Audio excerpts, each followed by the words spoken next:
Lancaster Woodturners Weekly Coffee Hour, number 250, believe it or not. I'm just going to let that sink in for a minute. That's since 2020, right around this time of year. We had a period when we didn't do them every week in this first or second summer, maybe summer 2020 or 21. And every once in a while, a major holiday falls in a way that we just can't do it. But most of the time, we've been here every Thursday morning for 5 years now. So take a bow, all y'all. It's everybody here who's contributed to creating this phenom and keeping it going. And we see the same guys every week. And at the same time, I get emails every week from somebody who'd like to be on the list, and I add them on. And usually they show up. And then after they've watched for a while, they sort of decide, oh, maybe I'll show some of my work too. And we're all good with that. I see a couple of hands going up. John, that's because of your outstanding leadership that this group is still together. So we appreciate it. Oh, thank you. I appreciate you saying that. The model I follow is if I have fun, you probably will too. simply that. I learned that a long time ago. Since I have the floor, and it is 250, and I have been doing this long-going soliloquy on my progress through magnet boxes, I'm only going to take a couple of minutes, no slideshows. I'm just going to show you what I'm making this week. First of all, I made some color samples. These are putting TransTint dyes into the baking soda along with super glue, and I'm going to reproduce them now in a lighter wood. I realized that the mahogany is not setting them off to their best. And I also bought some shimmery powders when I was at Groff and Groff the other day to play with. So that's one piece of experimentation ongoing. And along with that, because I was at Groff and Groff, I had to buy some tamarind. So I was afraid there weren't going to be any more tamarind, and I would need to conserve every piece of it that I had. Spotlight me if you can, Bowman. All right. I'll be glad. But I realized I got lots of it in these 12 and 18-inch long chunks that are not very expensive. So, well, I don't know about very expensive, $22 and $28 for a chunk. And out of that, I could get, 4 or 5 of these, or 1 or 2 or 3 of these. These are all with a hidden magnet style, so they're just made with a flange and, like the way I've been describing in my previous conversations. And I really like the way they're turning out. You can pick the box up by its lid. The magnets don't distract you. They just work. This one I was trying for slender, and it's cross grain, not end grain. I probably might put this lid back on the lathe and pare another 3/16 off it. Maybe a fat 16th off the lid. It's 7/8 thick now. I'd like to get it down to be 3/4. And this is what one of those things looked like in midway. This was after 3 hours yesterday, 2.5 hours, starting from a blank. The magnets are installed. These two parts are glued together with epoxy, which is set overnight. There's 6 magnets in each part. They're ready just to be trimmed off and fit together. The inside of the box is done. The inside of the lid is almost done. And then I'm just going to shape the outside. And I'll probably make the bottom before I make the top. Just the way I've been doing it lately. But my goal in that will be to have a shape here that relates to this shape here and a bead here that hides the glue line. So the glue line is there. And then the other glue line is inside here, here. So this was like a flanged piece that the lid piece fits down over. In effect, you're making 2 boxes in one. There's so many surfaces to fit together and sizings to do. But it's getting to be pretty quick, and I figure if I make some more, I'm going to get quicker at it and more efficient at it, and I like that process. So that's where I'm at with it. So that's me on it for today. Anybody want to ask me anything or tell me where I'm going wrong? You're going down a pocket hole. No, I'm just... Yeah, that's true. It is a pocket hole because of these inside ones now. You don't see any magnets in here because these are pocket holes. Just a shallow hole with a 1/10 inch by 3/16 magnet set in it. But the 6 of them gives it lots of grab. With your collars you put in, or whatever you call them, you're giving up on the idea of lining up the grain perfectly, right? Or nearly perfectly. top and this bottom. wood is so outrageous that it doesn't really matter. Right. Okay. Gotcha. Yeah. On a tamer wood where the grain is quite straight, like Osage, for example, it would line up. Okay. But you are going to have some, and that's part of the quest is, just how deep to make this. How far in does that go? How far does it need to go to have enough wood to properly house the magnets and to be a good box versus really having it be too deep, which I think it actually is on this blank. And well, now that I'm committed to it, there's not a lot I can do with that. It's as deep as it is. Once the magnets are in place, if you mess with that depth, you wind up with having you lose the alignment and they don't snap down. All righty, I'm going to go around the room here. Let's see. Let's start with Sherry. Yeah, hi. All Hi, right, what do you have today? I'm going to do a little screen share here. I had some, a number of years ago when Bert visited, he was scouring around my garbage bin because I had some beautiful pieces of spalted birch, but the birch was, it was really too punky to work with. So anyways, Bert decided he was going to try and do something with it. And can you see the whole screen now? Boy, that looks an awful lot like the tamarind, really. It Very does. similar. Yeah. Yes, it does. But it is spalted birch. Anyway, so Bert grabbed a chunk out of the bin there, and that just basically it's just a closer up showing. So very beautiful, but just so punky. You could put your thumb, your thumbnail in it. Wasn't not really usable. And there's what Bert turned it into.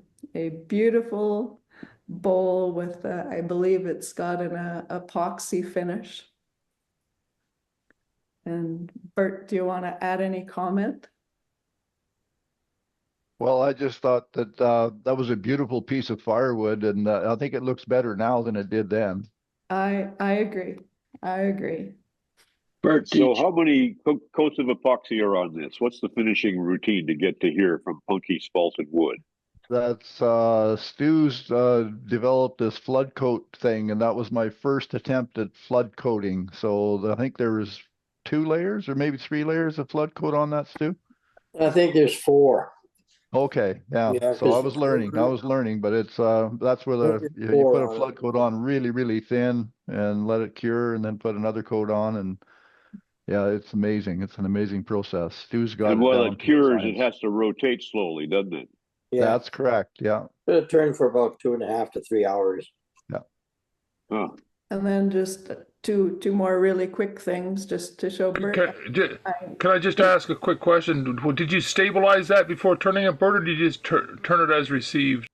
I turned it as received and used a whole pile of CA glue. When every time it started to squeak or wiggle, I'd CA the hell out of it, and finally stopped turning it. I was ready to throw it away, and then Stu seen it, and he said, "Hey, that's a candidate for flood coat." So we did, and I'm glad we did.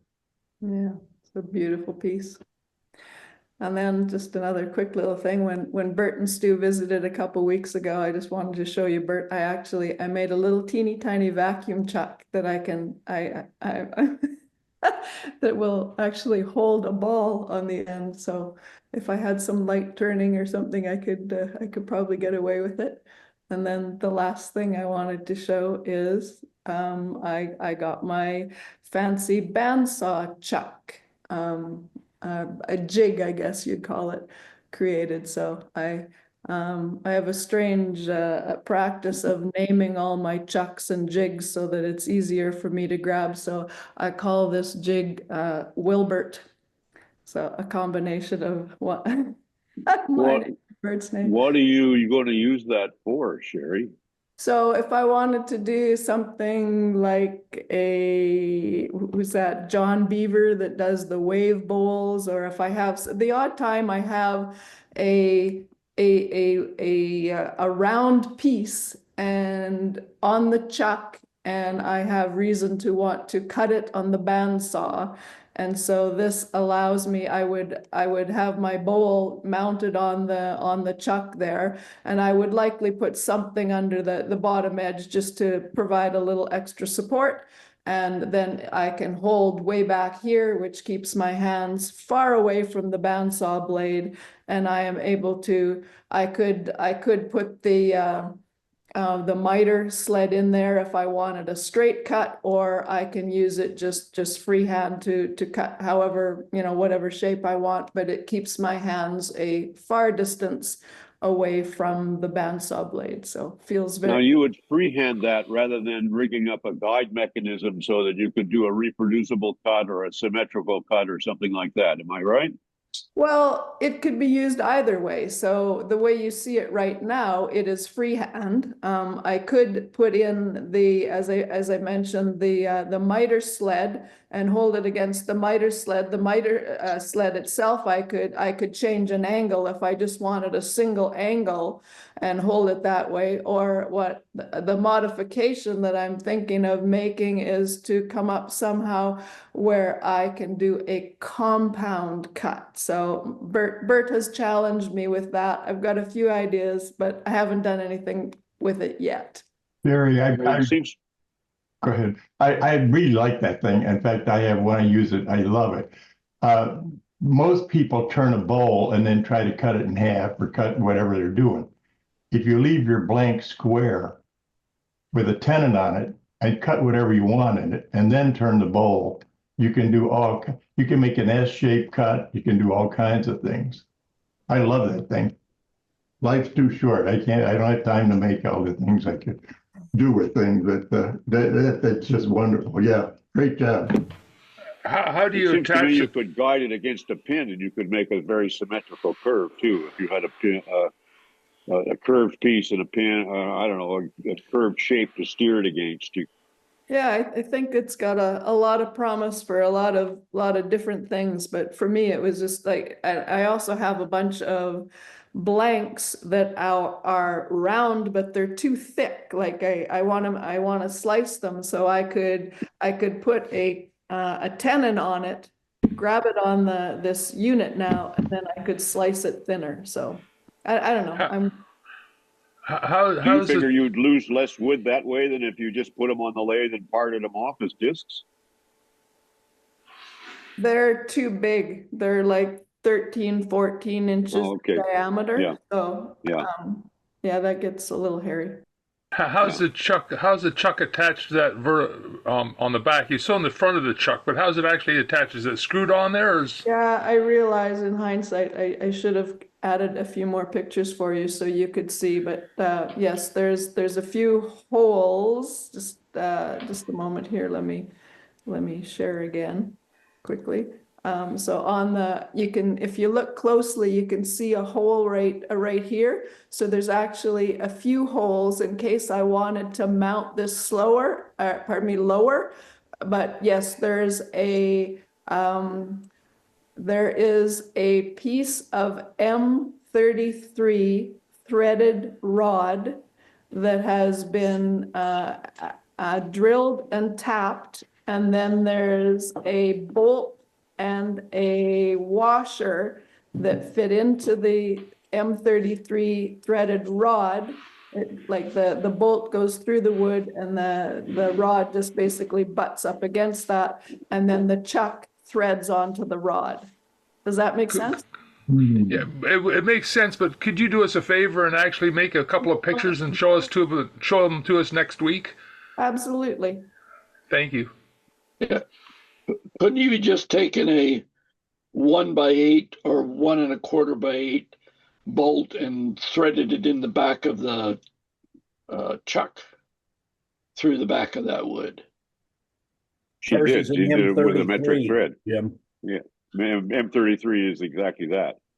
Okay, see, I'm sorry, I didn't catch that part.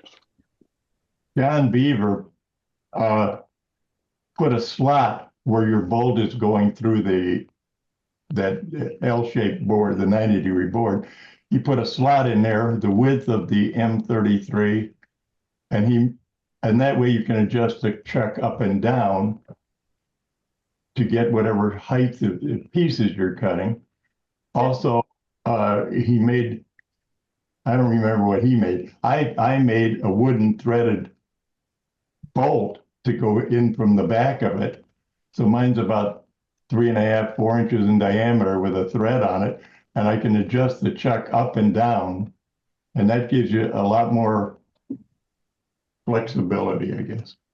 You could also make that tilt by mounting it on a ball and socket. No, you don't have to. The whole table saw tilts. It's fabulous. And if you cut the blank, you can cut a 12-inch square blank at an angle, at an S-shaped angle. You can do, and not only that, I never tilt the bandsaw table. Get it square and leave it square. It's my no. That's half the fun. You can tilt it, do an S-shaped cut. If it's a square blank, turn it over and do an S-shaped cut complementary to it. It's unbelievable what that thing will do. And when you put it on an arc and tilt it, it cuts a tilted arc. But then what do you do with that? You glue a veneer in there, or I mean, yeah, you glue a veneer in there, or you, if you actually cut, you want to see if I think Jim just solved my compound angle there, Bert. Simple. I think that's an interesting problem, the compound angle problem. But I would have to solve it without tilting the bandsaw table. I would have to solve it in the jig. That's what I was planning to do, but yeah, I might try both now. I think a large percentage of us would not want to tilt our bandsaw tables. It's the last thing I want to tilt in my shop. So. Oh no, it's half the fun. No, yeah, the other half is getting it back square. No, that's right. Anyway, here's a piece. Here's a piece that was done. This is parallel. Can you highlight me? Let's spotlight him. Are you doing it, or you want me to do it? I got him. You got him. Okay. You're on, buddy. Okay. I started out with a piece of Purple Heart and a piece of maple. Hold it up higher. Yeah. I take 2 jaws out of the chuck, grab this on here, and swing an arc. Cut 1 arc through here. And then I take a piece of Purple Heart. This is a box. I take a piece of Purple Heart and cut an arc through there. And glue the other half of this one to the half of this one. So those are mating arcs. You can cut that accurate enough. Yeah. Leave the jig right where it is. Cut the 2 at the same time. Put a piece of veneer that's got yellow veneer in it. And then glue it back together. Flip it over. Don't change any settings. Cut the same thing the other way on both of them. And then when you glue it together, you've got maple, Purple Heart, maple. Here's the lid. What's the inside of that look like? Okay. So that goes right through, in other words. Oh, yeah. Here's the inside of that. And you hollowed it out after you glued it all together, right? Definitely. Don't do any hollowing. Don't do any lathe work till you get all it, till you make the blank. But this is the maple blank with a Purple Heart inset.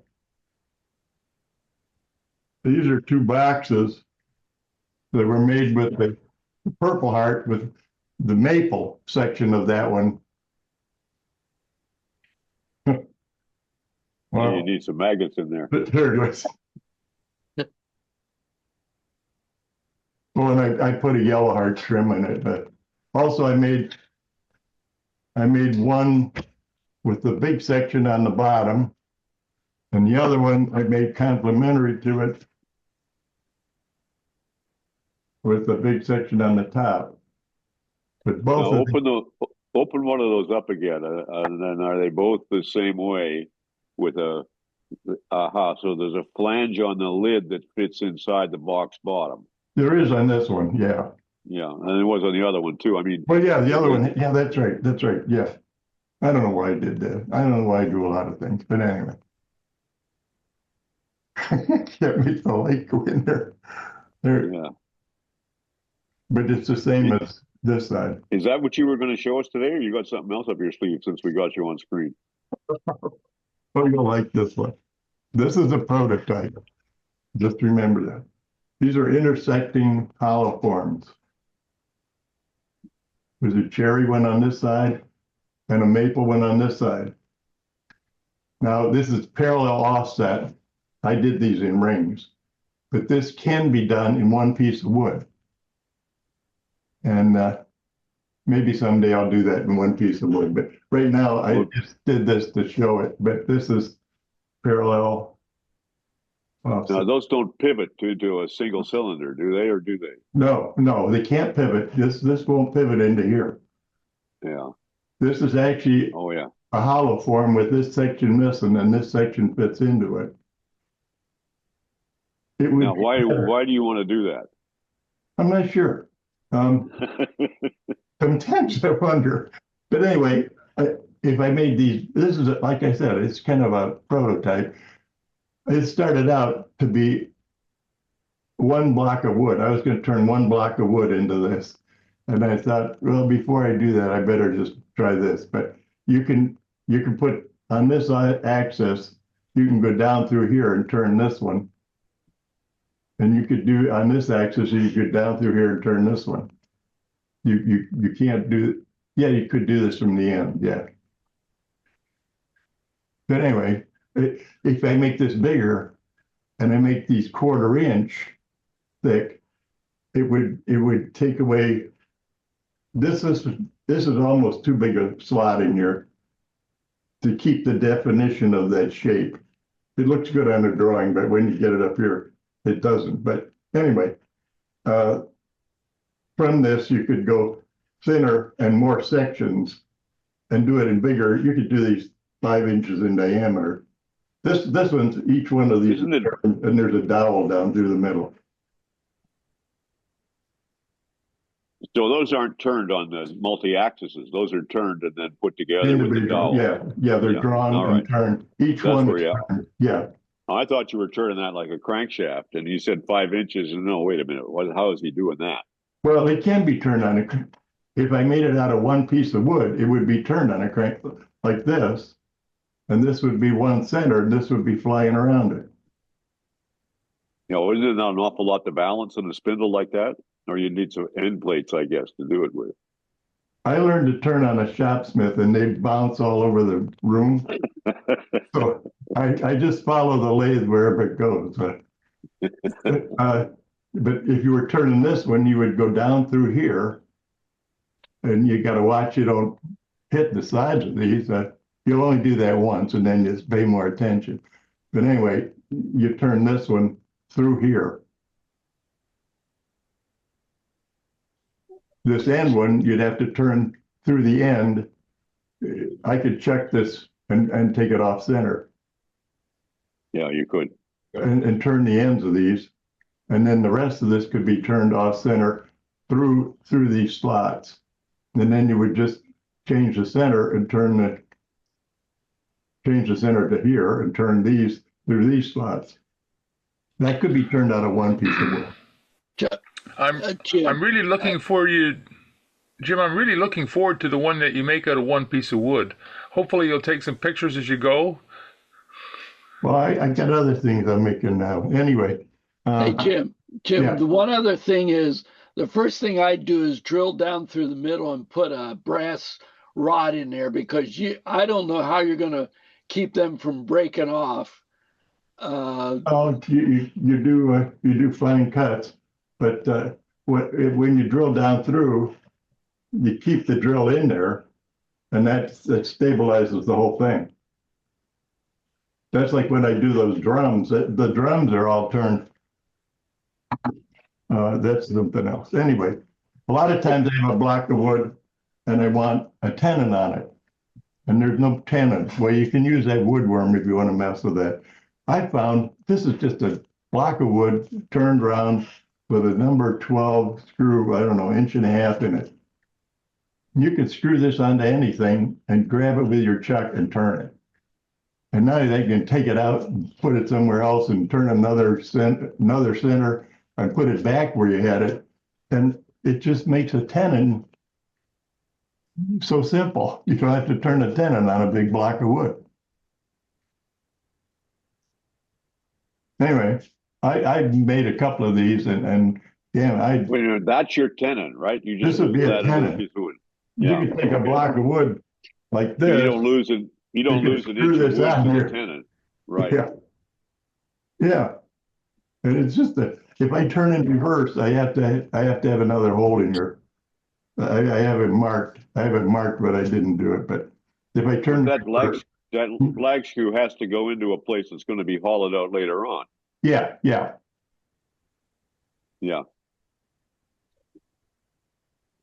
But I have been using jam chucks for that, so there you go. Yeah. If I was good to going back downstairs and bring up my current stuff, it would be jam chucks. yeah. You don't have to have the ducks chuck if you do that. You just screw your chuck on wherever you want it, off center and everything. Well, that's what I use it for. Yes, you just put the centers wherever, or drill these holes wherever you want the centers to be, and then you grab it with that chuck, and you're all set to go. Yeah. Very inventive. Anyway, Very inventive. no end to the fun. Any other questions for Jim? Now, John, I want to mention, I put a link in the chat to a company that used to make that jig that Sherry showed. I did a search on them. They're no longer in business, but the video is only a little over a minute long, and it shows them in the process of making one and using one, I think. All right. Then, yeah, anybody can get the chat. Yep. The chat doesn't appear in the recording, however, unless I bring it up right now, and then it'll show up for a second on screen. So I'm just going to do that just for the exercise. So anybody who's watching the recording of this thing, you can copy that link down if you want to and chase it down. Here's the rest of the chats today. Electrickery, yeah? Yeah, you're right. Okay. Okay, any more for Jim?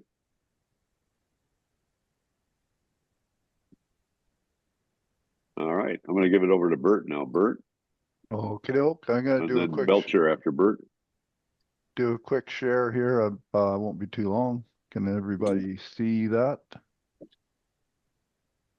You should be seeing a maroon fire hydrant.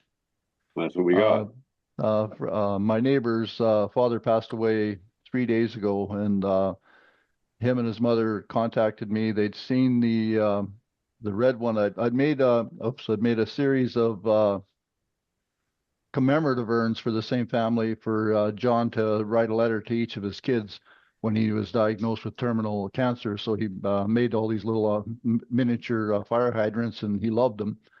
And so then I made the red one you can see in the back, and I've still got that on the shelf. And I sent them a picture saying, hey, you know, if you need an urn, this can be available. And Joanna liked it, but she said she didn't like the color because she lives in Vancouver, and the area they're in, she wanted an old Vancouver fire hydrant.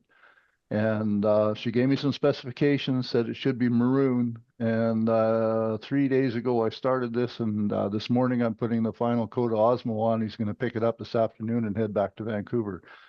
He was a battalion. What's making that maroon? A leather dye. So what's the wood underneath it? Maple? The wood underneath it's maple, and it's old flooring. I had a whole box of flooring, and I made this out of recycled brand new flooring. But I mean, rather than throw it away, I just cut it up and bird mouth jointed and glued it all together and made the pieces. But the John was a battalion commander in Vancouver, and nobody knows that James and his mother are the only people that know that his ashes are going in this urn, and he's going to present it to the fire department because they're doing a whatever commemorative process for the battalion commander, and this is going to be front and center on the fire truck with the lights and sirens going down through Vancouver. and that'll be So happening here in a how week or big is two. that, Bert? The barrel is 12 inches. Capacity is 235 cubic inches. And I tried to get the relationship between the 2.5 and the 3.5 kind of like relative size from a. Do you mean 12 inches tall or 12 inches diameter? 12 inches tall. The inside diameter is 5 inches. The outside's about 6. And yeah, that's. And this is going to now travel like a figurehead on a fire truck.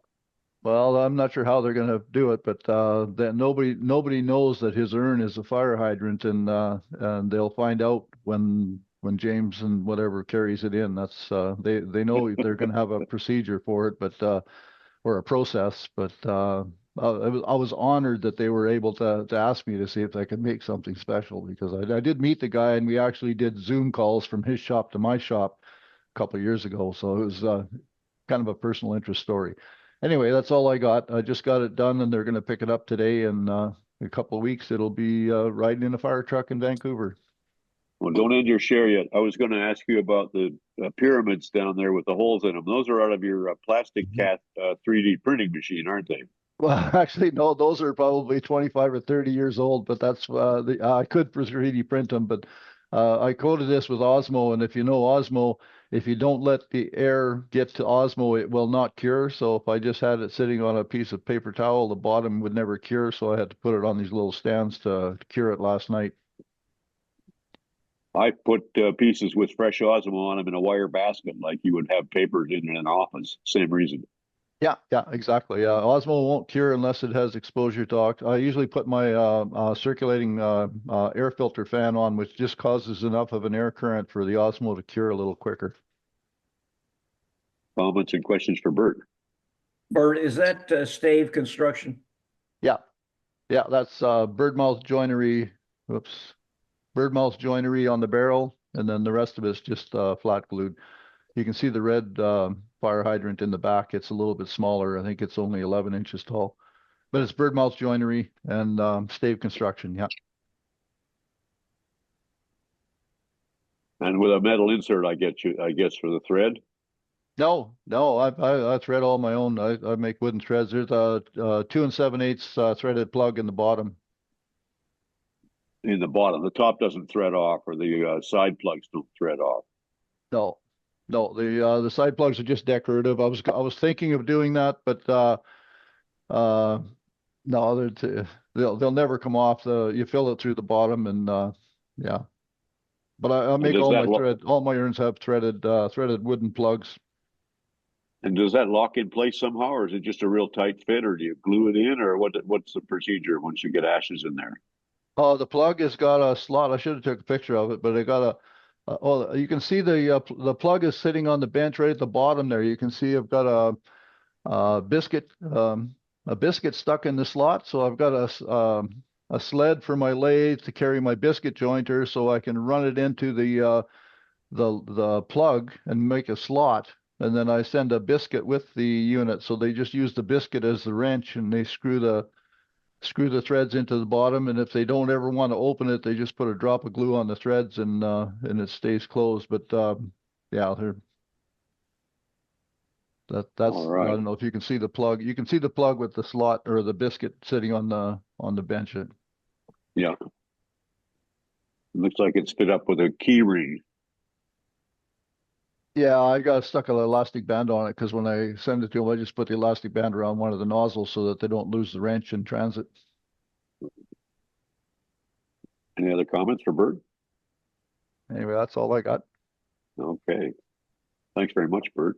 That's very, I always like to keep up on that, your progress with those things. Belcher, are you there? Yes, I am. Following up on Sherry's jig. I'll show this. This is a carving. Your camera is intermittent, like the connection is okay. It's stabilized now. Okay, it is a carving to hold. It's for carving. Let me start over again. This to follow up on what Sherry was doing with the jig. Our scroll chucks are wonderful holding devices, but if you want to carve something, you always have to go like this when they're on the lathe. So to break that relationship, I ended up making this carving stand. And the secret to it is the 1/8 nuts, 1/8 bolts that I found at the hardware store that are the same thread as my Talon chucks. Obviously, you can also use an insert to go up to 1 1/4. But once you have the bolts, the next question Dennis, is, what's the you're angle? still flickering pretty hard. It's like you got a cable coming in and out of its socket. John, it's your problem. I have perfectly clear video from him. Yeah, he's fine here too. I feel privileged with all the people who stood up for me. Okay, well, I don't know how that's fine. my internet coming in and out. Okay, sorry about that. That must be my internet being played. The color is off though. I would agree. I would agree with that. The color is really washed out, right? John, my feed is the same as yours. It's very intermittent, John. So it's not just you. But that's not important. Okay. What's important is this, and it's the same thing. The key is these bolts. And with those bolts in a normal chuck, you can just do amazing things. This one is nice because you can clamp it on a table this way, this way, this way, this way, height. You know, anything you want to do, as long as you can clamp the stand someplace, you can hold the piece that you're carving or embellishing. That's all I got. Hey, Dennis. The fun thing I did that was a bowling ball. Just drilled the hole out and put the bolt in and epoxied it and made little legs that I clamp on it, and you can roll it anyway. So you're much more inventive than I am. No, yours is simpler actually. It's yep. Well, I'm impressed with that as well. Thanks very much, Dennis. It's a simple thing, but highly useful. I mean, the alternative is spend $150 for a carving stand, and this is just as effective, actually. And actually is more mobile as far as the directions that you can put it in. And it's a lot lighter if you got to travel with it. So, and you could use if you have one of those wooden threading device, I guess that Viol sells, you could use a wooden thread there, couldn't you? Potentially, but quite frankly, I mean, that's just drill a hole, put some epoxy in. The hard part was to be able to get this angle so that you could actually drill the hole from the backside. But past that, it's pretty simple. I mean, there's no reason it has to be this form. You could make this a circle like Jim did with his bowling ball and put various bolts in all the way around and have an infinite number of places to actually put your chuck. So. All right. Nicely done. Dave Potts. Hey, good morning, everybody. I'm a shop teacher about ready to retire, and I got a stack of cherry boards from a cherry crotch piece. Been sitting around my shop for a couple of years, a little less than 3/4, didn't know what to do with them, so I laminated some 1/4-inch walnut on top, and I did a, so I can get this right here. Put it right in front of your face. This is a bowl from a board.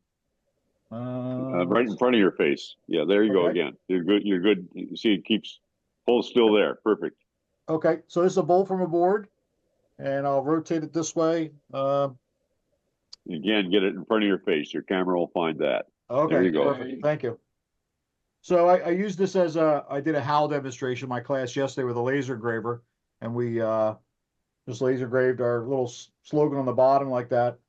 But and it's finished with Osmo. I had done one a couple of months before, and this is from the same board. Now that's all flat grain then, isn't it? Yes, it is. Yeah, all flat grain. It was like I said, a little less than 3/4 of an inch. I added a 1/4 inch of walnut to the board, and the rings were turned on the lathe. How did you turn the rings? I used a technique, fellow on YouTube, Gary Asher. He goes by the Papa 1947. He's got a little angled aluminum guide that fits on top of the tool post. Well, I 3D printed the guide and put it on top of a piece of aluminum rod, and that angles the the parting tool. And I do a series of 40 degrees, 45, 50, and 55 degrees to get the different rings. So that's that gives, instead of a straight cone shape, this was more of a cone shape. The one prior has more of a flare to it. A little bit of a flare to it. So it's a taper. So you get that by parting the rings out of the plank, using the gizmo to manage the angle. Correct. Correct. You don't have a picture of that gizmo, do you? I can make up. I did a little slideshow for my club. I can share that another week probably. All right, that'd be good. Like to see And that. this is another one. This I'm giving away as a oh boy. You get it right in front of your face and hold it still. Is the only way to solve this, because it's your background. It sees it as part of the background. Okay. Yeah, it's trying to focus on your face, so you got to put it where your face is. There you go. There. So this one's about 15 inches diameter. This is going to be a charity giveaway for a senior citizen dance next week. I'm going in partners with a wood shop teacher. He's doing a cutting board that's going to match, and this will be we're going to call it Pastapalooza. So this will be the salad bowl, and I'll put in some fixings for a spaghetti dinner and a salad. So what kind of dance is that?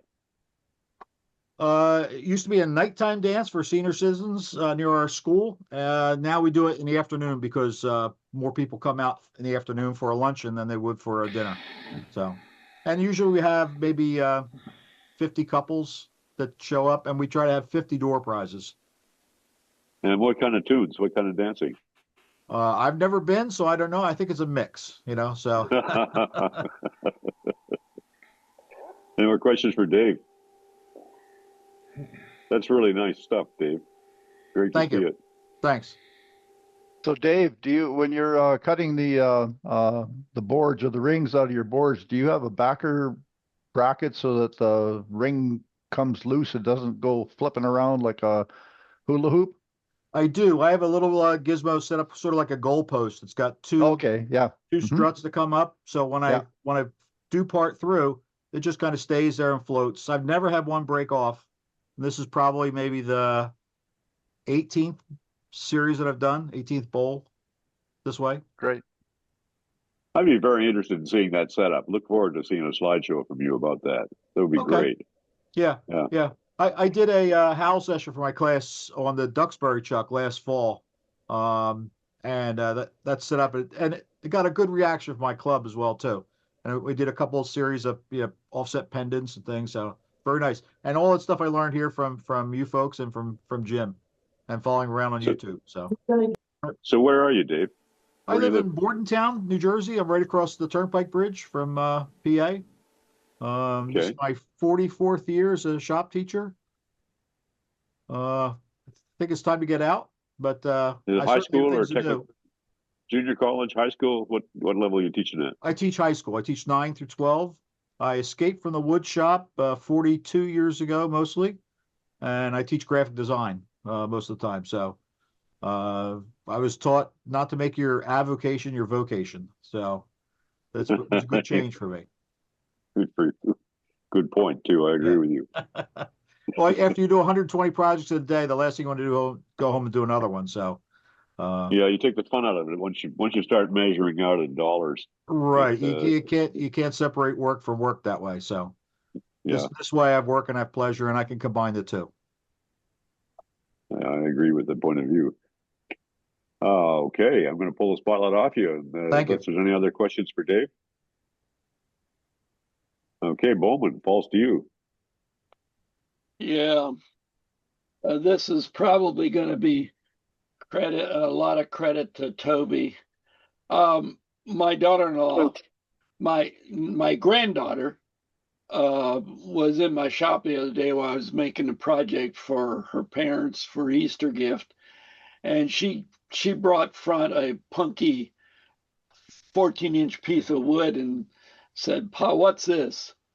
And I thought, it needs to be put on the lathe, but it's really punky, so I coated it with PC preservative. Is that what you call it? I think, Bert is the guy who told me about it.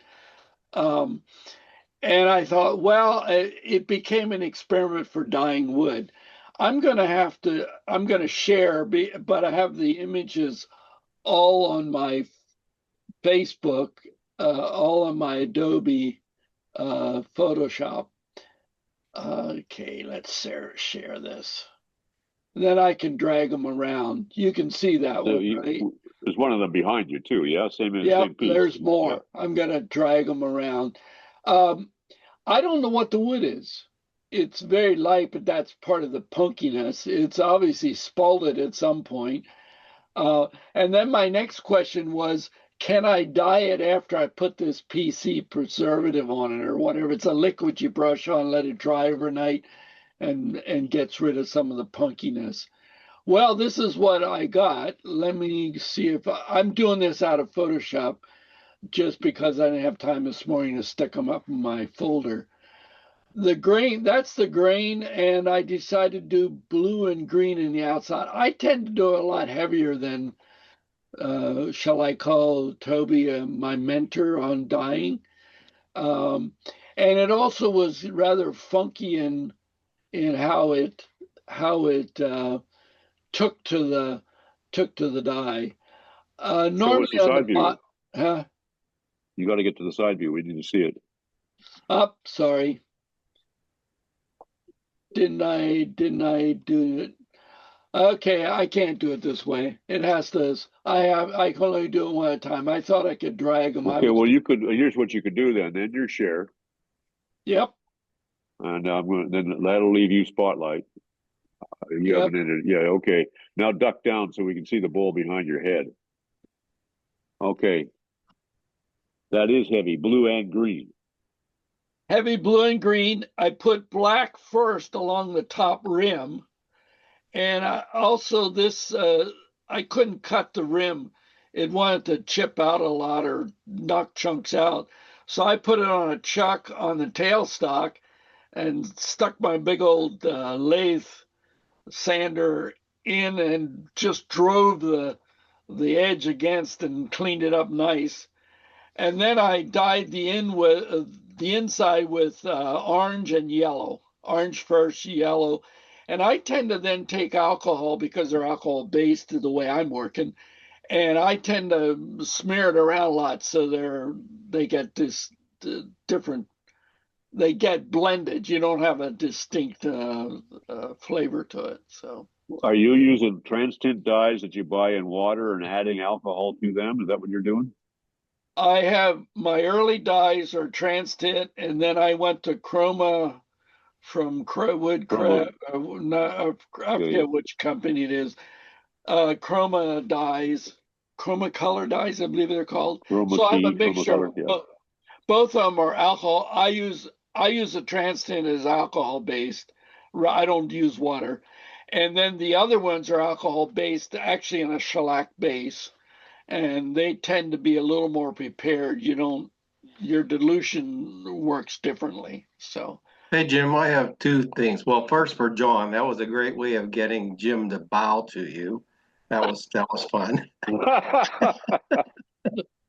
the second thing is, whenever I used to do a lot of furniture and I had it looked like stains in it, like you had, I used to bleach it first and then add the color to it. And that seemed to help it. They're always there, I think, but it lightened it up a lot.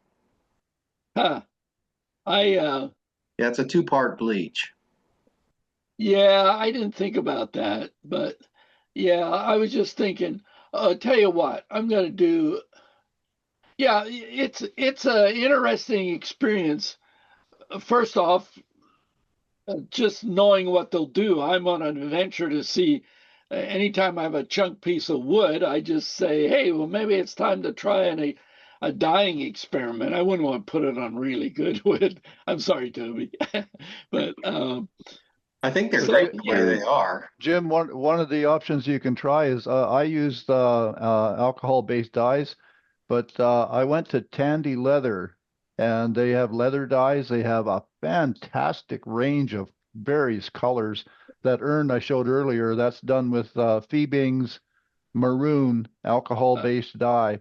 And what I really like about it is you slop it on and the wood sucks it up, and then you put 2 or 3 coats on, it stays the same color. It doesn't get darker or lighter. I haven't sanded it back, but Tandy Leather's got a tremendous amount of alcohol-based dyes, and they're cheap, and they go a long way.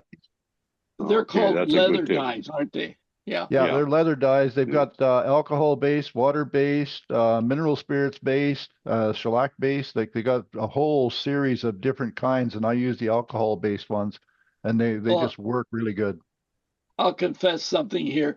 I wasn't pleased with I have TransTint black. I wasn't pleased. It didn't make it dark enough around the upper edge. I wanted it really dark. So I remembered I had a bottle of black shoe polish in my cabinet. So I brought it out and I used that to make it black on the top. They have Tandy has a U.S. Marine black dye. Oh, and it is absolutely black. You put it just the slightest little, and it'll get everywhere. I thought Tandy black, the black leather dye makes an excellent ebonizing dye too. It's like, as Ed said, it goes everywhere.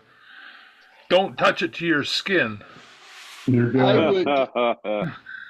I thought it would be better to do it that way than put gesso on the top. I don't know if gesso is a good choice. Gesso would fill the crevices in the wood in the way the dye doesn't. So yeah, especially the punky wood like that. There's going to be some peckiness, I would think.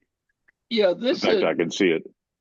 Yeah, this was really just kind of to have fun. I had not been on the lathe for 2 weeks because of making the mug things for my granddaughter, and this had been rough blank cut earlier, so I just slapped it back on the chuck and smoothed her up and put the junk on it. Yeah, I'm having fun with the dyes. So, of course, my wife looking at it and says, "Oh, I hate that color." So, but then she said, always goes with "Oh, but it'll make the leaves of the salad look really good." I've used India ink as a black dye for a finial. That works pretty well, but make sure you have gloves on. Speedball ink too. Somebody says in the chat, probably Jeff. Yeah.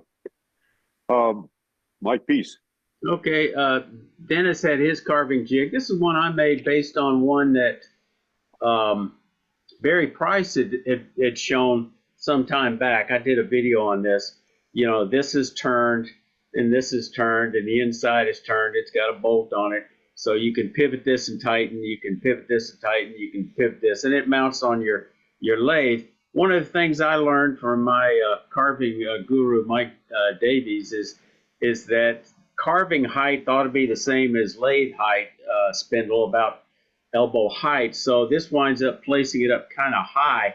But he said, you know, just use he called it a pop-up, and it's like a little elevated platform. And I thought, oh yeah, I've got one of those I made for my granddaughter. So I just moved that platform over, made out of 2x4s, and stand on that. That means that I could operate at a pretty good height. So is that thing in the tool post of the lathe in the banjo? Yeah, it just goes in the banjo. Yeah. Yeah, and you don't, Mike. The problem, I don't like that solution. Sometimes I like to sit, and so I can put this any height. Yeah. I mean, you can drill a hole in a workbench. You know, we all know one size does not fit all. And a lot of it depends on how we work. The other piece I want to do, I got a video coming out on this tomorrow. I had this cherry burl for a long, long time, and I turned it multi-axis to make a little twig pot. Where's the multi-axis? I'm not seeing that part. Well, first you turn it this way to get it outside profile. Then you turn it vertically to get this flat and be able to add decoration, and then you turn it this way to do it. Oh, I see.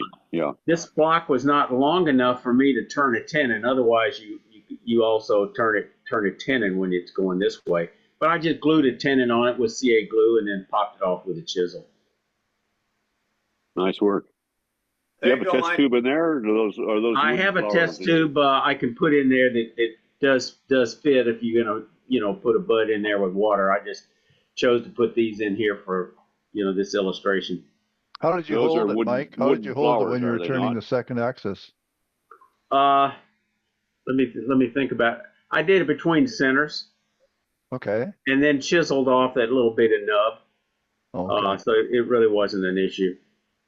If you make a canteen with a somewhat similar design, normally you put a tenon on it, and so you can hold it securely because you're going to hollow it out. But in this case, it's just solid block of wood, and I lined it up perpendicular so I could face it off and then chisel off that little nub. That's all I've got. Mike. The virtue of yours and Dennis's is the weight. A bowling ball one I have is pretty heavy, and it takes a good 18-inch square hanging on my wall. So your two solutions are kind of cool. Messes up your bowling ball too. Yeah, well, I just went to the bowling alley and said, Okay. I want an old ball that you can't do anything with, and they gave me two of them, actually. So just gave Well, they're them. usually not solid. They're usually foam inside, so except for the holes are. I don't know. I drilled it in pretty deep and stuck the bolt in, and it seemed solid. So. No, I cut one in half one time. It wasn't. It had something else in the middle. Okay. Now, seeing that canteen shape, and here you talk about it turning a canteen, which I've never done. I've got some 17th century woodcuts from Holland of the Woodturners shop, like 300, 400 years ago. And that's what is all on the shelf behind the guy is canteens, flat bottles that are turned and hollowed out on the side and glued together. We don't ever see those in museums, but you see it in these old prints. I guess they used them until they fell apart and then they burned them. Well, they called them, the first time I saw a demonstration of it, they were called Roman canteens. And then you can also Google, I think, Pilgrim canteen, which has a slightly different shape to them. But yeah, they're fun to turn. And they, you use contrasting wood. They look gorgeous. Do you have a video on that? Of course. One and done, then move on to another project. Video. Duxbury, you got your hand up again. What do you want to show us? Let me do a screen share here. I found some pictures on my bandsaw jig. All righty. Bring that up a bit if you can. Can you make that like a bigger part of your screen? Zoom. Drag it down right, zoom, down right corner. Should be bigger. There, see if that'll zoom it. This thing? Oh. Yeah. Oh, I didn't even know that was there. Oh, hey, this really works. Okay. That's my bandsaw jig. See the slot in the center? And this is anchored. This is not only anchored. I'm trying to think what I did here. It's got a stop on it and it's got a hole. I drill holes in my bandsaw table every now and then. I've got 4 or 5 holes and everything references to that. In the back here is this bottom part actually bolts to the table. Then this part here is indexed in and out to give you your radius. And there's a whole, the radius, this is my first one. And anyway, let me go to the second. Here's the back of it. This is a wooden bolt. I forget what that is. It's a real hard piece of wood. But it has a 1.25 inch 8 thread on the other end, about 1.25 inches long. So I can loosen this by hand to run this up and down. And then this part here, these wing nuts, let me run this in and out. That lets you run it in and out, but it does not change the radius. The radius is actually changed from a pin in this board. So the workpiece is in the air. It's not resting on the table. That's right. I'll show that in a minute here. This is, I don't know what that is anyway. I would find that very scary to have the workpiece in the air. It is. This is the bottom of that table, and this is where you set your radius. This thing does a lot of things. That's why I said, here it is. This top part bolts to the bottom part, and that gives you your radius. This top slides in and out. That makes it bigger or smaller, but on the same radius. This is your radius. I don't show the, anyway. This is what John Beaver does. He turns a bowl and then he cuts through it. This is showing the back of it. This is one cut has already been made, and a veneer put in there, or two veneers. No, one veneer. Anyway, he puts blocks in it and all kinds of stuff. Like I said before, make the blank first and then turn the bowl. This is kind of crazy that you have a bowl hanging out here and you're cutting into it. I mean, he had to put, this is my first one. That's what it looks like when you're starting the arc. But you can see the complementary arc's already been cut. Now, if you set your table at an angle, you can do all kinds of things with this. But how is it you're okay with cutting it up in the air like that? With that kind of, it seemed to me you would get vibration and it would shatter. It doesn't. Like I said, I saw this. This is a John Beaver kind of thing, and that's the way he does it. I don't do it this way anymore. And if I did this again, I would put something underneath that, definitely. Oh, that's what I would do. I'd have a block under there at least. Definitely. So the blade was in wood all the way down. This is my first one, and this is exactly how he does it in his demo. And you just use the saw curve to when you're re-gluing the veneer in, right? I touch it up. I light sand it, just take some off it and whatever. But yeah, I put a veneer in there and sandwich it back. Here's the two pieces cut in half. That's what it looks like. And all that apparatus in there gets to get turned away now.